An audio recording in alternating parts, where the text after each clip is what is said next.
We get to talk to Abshir Boya, the pirate godfather. Since he took up piracy in the mid-90s, he has been involved in over 25 hijacks. marba waxba lagu hawlgelay waxa lagu hawlgelay hal saxiimad oo motor aad u yar ku xiran waxa lagu hawlgelay laba saxiimad oo hadba step bay soo kacays ilaa ay hadda meesha ay marayso waxa way marka dadku qaabkaas ku shaqo tagi jiray oo badda ku aadi haday 10 nin xaaladan abuurtay sanadkii dambe 20 bay ahayd kii ku xigay 30 bay ahayd kii ku xigay 50 bay ahayd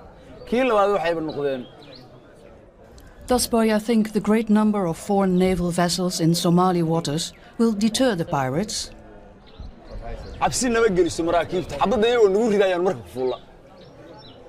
Because waxa cabsida mid ka daran baan haysan madaafiicda ay nugu ridayeen madaafiicda gudaha ay noogu jidhaa